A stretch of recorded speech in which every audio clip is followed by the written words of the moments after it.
Harka fuuni kabajamtootaa fi daawwattoota Firiimaan. Kun Firiimaanidha. Har'a immoo biyya Itoophiyaa keessatti biyya keenya keessatti jechuudha namootni sadii jechuudha kaaroonaa vaayirasiidhaan qabamanii baay'ee waan nama gaddisiisudha. Namoota sadan sana keessaa lama lammii Jaappaaniidha, tokko immoo Itoophiyaawidha jechuudha. Itoophiyaawiin kan qabame kun namoota umuriidhaan gara namoota umurii 40 akkas ta'a. Jarreen sun garuu hin beekamu. Sababni kun kan ta'es sababa daandii xiyyaara Itoophiyaati jechuudha. Itoophiyaan yeroo ammaa kana bakkoota garaagaraa cuftee hin jirtu jechuudha. Gara Chaayinaallee deemuu hin cufne, gara biraa dhiisaatii gara Chaayinaallee deemuu hin dhiifne.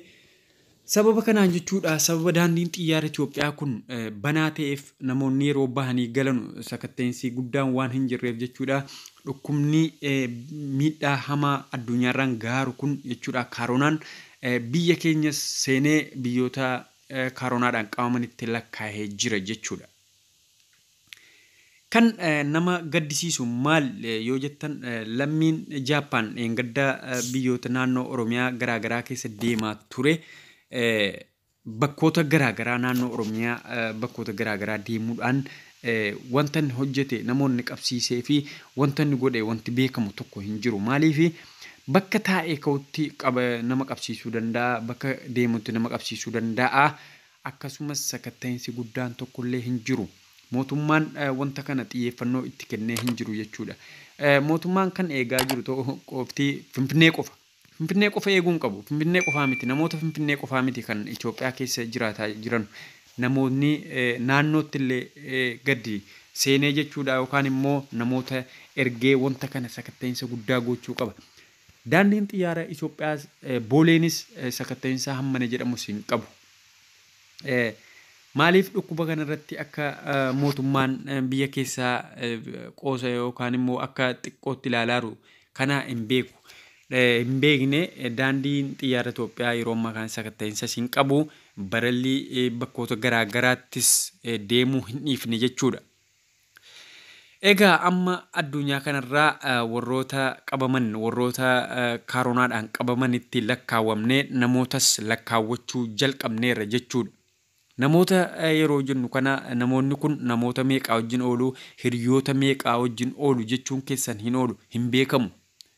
Kanaaf namoota kana akkuma beekamu daandiin xiyyaara Itoophiyaa sakatta'insa guddaa gochuu fi qaba. Mootummaan gabbu'ee waan gaarii gochuu dhukkuba kanaaf bakkoota garaagaraatti illee mana wanta namni itti yaalamu dhaabsisuu qaba jechi jedhuun qaba. Maaliif nam tokko miidhamnaan nam tokko ittiin qabamnaan Itoophiyaa keessatti namni ittiin qabame sun miidhaa guddaa namarraan gahuu danda'a jechuudha. Akkuma beekamu gurbaan har'a ansila isiniif ibse tokko jechuudha. Akkuma kana Suudi Arabiyaatti qabamee kan dhufe tokkotu jira. Innis ambulaansii keessa utaalee bahuudhaan jechuudha gara naannoo Oromiyaa naannoo Amaaraa kana deemeeti karaa Dasee Wallootti qabame. Sunillee jira jechuudha. Namni keenya yeroo qabamu kana hin baqataara. Maaf baqataara si jedhu dhugaa namaaf hin galu. Dhukkubni kun dhukkuba fayyudha. Namoota 117 shakkamanii qabaman keessaa har'a jechuudha. Namoota 117 shakkamanii qabaman keessaa namootni sadii irratti argameera jechuudha. Isaanis Jaappaan lamaa fi Itoophiyaawii tokkodha. Meemee isaan kana ilaala. Namoonni kun sadan jechuudha. Bor nama 300 gahuu danda'u. Nama 3,000 gahuu danda'u hin beekamu. Kanaaf namootni qabaman mana yaalaatti sakatta'insi guddaanii fi yaaliin guddaan godhamuufii qaba. Nama arfaffaa Itoophiyaa ta'anii argamaniiru warra har'aa jechuudha. Kanaaf balaan kaaroonaa amma biyya keessa deemaa jiru kun balaa cimaadha. Mootummaan kanatti xiyyeeffannoo kennuu qaba. Mootummaan kanatti kan kennuu dhiisee hamma yoonaatti jechuudha neetworkii adda addaa illee kukkutee neetworkii sana banee fi uummanni kun akka informeeshina gahaa argatan gochuu qaba. Maaliif lammiin Jaappaan kan dhufe sunis bakkoota garaagaraa deemeera. Miidhaa guddaas immoo uummatarraan gaheera jechuun hin danda'amu. biyyoota naannoo Oromiyaa naannoo Arsii kana keessa deemee magaalota naannoo Gabbubu'ee wanta inni bakki inni dhaqne yoo jiraate waan xinnoodha jechuudha. Namoota kana yoo qabsiisee jiraate ta'eef namoonni sun immoo dubbisaadhaaf yookaan immoo fira arguudhaaf bakkoota naannoo Oromiyaa bakkoota garaagaraatti deemuu danda'u. Isaanis immoo osoo hin barin namoota firoota isaanii qabsiisuu danda'u. Namoota biraallee qabsiisuu danda'u. Kanaaf biyyattiin akkuma Chaayinaa ta'atti jechuun ni danda'ama boodatti. Baay'ee nama gaddisiisa. Baay'ee. Kanaaf jechuudha mootummaan waan kanarratti xiyyeeffannoo gochuu qaba. Boolee keessas immoo akka gaariitti jechuudha wantoota gaarii dhaabee sakatta'insa gaarii dhaabee jechuudha. Wanta kana gochuu qaba dhaamsa jedhuun qaba. Jaapaan amma Jaapaanichi akkuma beekamu lama guutaniiru. Lamman sun akkamitti eessa akka turan maal akka hojjetaaran hin beekamu. Kanaan dura jechuudha utuu hin qabamaniin dura. Namoota meeqaa wajjin akka jiraatan, namoota meeqaa wajjin akka waan addaa godhan, namoota meeqaa wajjin akka walitti dhufan, namoota meeqaa wajjin akka nyaatanii dhugan, manni siree isaan bulan illee akka kamitti akka jiru namoota meeqatu immoo itti fayyadama isa jedhu wanti beekamu hin jiru jechuudha. Itoophiyaan keessi yeroo ammaa kana kaaroonaa qofa ta'uunis waan nama kaaroonaa namni baay'een qabameera akka yaadutti akka wanti kun ibsaarutti jechuudha. Egaan akkuma beekamu namni kanaan qabame bakka wal'aansaa deemee waan tokko gochuun gaariidhaan jedha. Ammas immoo akkuma biyyootni Arabaa biyyootni bakkoota adda addaa murtee mataa ofiirratti murteessaa jiran jechuudha. Horii biyya alaatii barbaaddatan kana dhiisanii yookaan immoo xollobbii waan adda addaa biyya alaatii xollobamee fudhatamee galamu kana dhiifamee jechuudha. Balalliin adda addaa wantoonni garaa jechuudha akkaataan dirreen xiyyaaraa Chaayinaas ta'e bakkoota adda addaa amma Chaayinaatti taansee Xaaliyaaniidha. Xaaliyaanii irraa Ispeenii kan amma yeroo ammaa kana sadarkaarra jiran qabamuudhaan jechuudha. Kana dhiisaatii bakkoota tokkollee dirreen xiyyaarri Itoophiyaa balali'uu hin qabu. Yaada jedhuun qaba maaliifi namoonni achirraa dhufanus waan balaa fidanii dhufanu namoonni asii achi dhaqanus balaa geessanii dhaqanii yeroo achi deebi'anus balaa fidanii dhufan jechuun ni danda'ama. Kanaaf akkuma biyyootni biroo ofirratti murteessanii daandii biyyoota hundaa cufatan kana Itoophiyaanis cufuu qabdi yaada jedhuun qaba. Kun fayyummaa keenyaafis fayyummaa uummata isiitiifis gaariidhaan jedha. Kan beekamu rabbitu nama eegaa, rabbitu balaa kana fidee rabbitu nama eegaa. Kanarraa yoo of hambisan yoo dirree daandii xiyyaaraa kana kutan ni hafamaa isa jedhu ilaaltanii diqqoo hin dogoggorina. Rabbi ana biratti ofillee eegaa jedheera. Kanaaf of eeguun of eeggannoo gochuun baay'ee barbaachisaadha yaada jedhuun qaba. Namootni amma kanaan qabamanis akka yaala gaarii argatan hin jedha.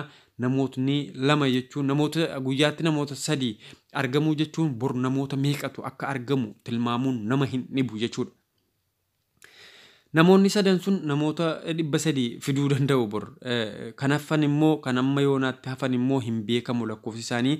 Inni ofii ambulaansii caccabsee daakee utaalee keessaa bahee sakatta'insi guddaan duuka godhamee hamma yoonaatti har'a qabamee dhufe kunis namoota meeqa akka faale hin beekamu. Kanaaf namichi sunis nama meeqa akka faale bor immoo nama meeqatu isa makara isaarraan argama isa jedhu wanti beekamu tokko hin jiru jechuudha. Sababni guddaan tokko wanti beekamu qabu daandii xiyyaara Itoophiyaati jechuudha. Daandiin xiyyaara Itoophiyaa silaa yeroo ammaa kanatti cufamee yookaan immoo balaa kanarraa of fageessee taa'uu qaba yookaan immoo jiraachuu qaba hin jedha. Itti aansee mootummaadha kan sababa guddaa ta'aru. Mootummaan maaliif sababa guddaa ta'e isa jedhu mootummaan dhuguma nama dhaqee manatti nama eeguu hin danda'u. Garuu immoo akka namni dhukkuba kanarraa hin qabamneef wantoota tokko gochuun isa barbaachisan jedha. Bakkoota adda addaatti informeeshina gahaa kennuu fi mana hospitaala bakka wal'aansaa adda addaa yeroo kanatti dhaabee namoota isaan qabaman kana kophaatti baasee wal'aanuu qaba. Kanaaf mootummaanis kanarratti xiyyeeffannoo gochuu qaba.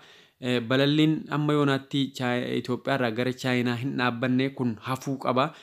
Balalliin Chaayinaa dhiisaatii bakkoota biraattuu yoo silaa balali'uu hin qabuun jedhaan. Sababni isaas balaan yeroo ammaa kun balaa hamaadha. Balaa addunyaan kun sodaattee jirtu, balaa addunyaa kana sodaachisee jiru, balaa eenyuunuyyuu sodaachisee jirudha jechuudha. Addunyaan kun HIV hammana hin sodaanne. Maaliif dhukkubni kun dhukkuba yerootti qabe yeroodhaan galaafatudha.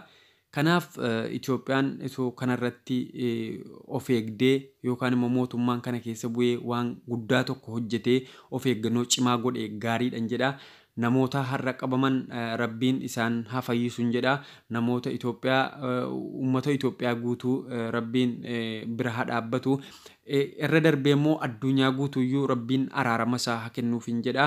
Kanaaf nama har'a qabaman kana fi namoota kanaan dura qabamanis wal'aansa kophaatti wal'aanuu fi bakkoota kophaatti barbaadanii bira dhaabbachuu fi wal'aana guddaa gochuu fi yeroo wal'aanan kanattis immoo of eeggannoo cimaa gochuu qabu doktoroonnis hin jedha. Dhaamsi kun gamanumaan uummata Itoophiyaa guutuudhaaf haa ta'uun jedha. Egaan dhaggeeffattootaa fi daawwattoota Firiimaan kun Firiimaanidha. Yeroo hundumaa wantoota gagaarii isiniif fidee dhufuudhaan beekama. Ani Firiimaanidha. Fayyaan faaya.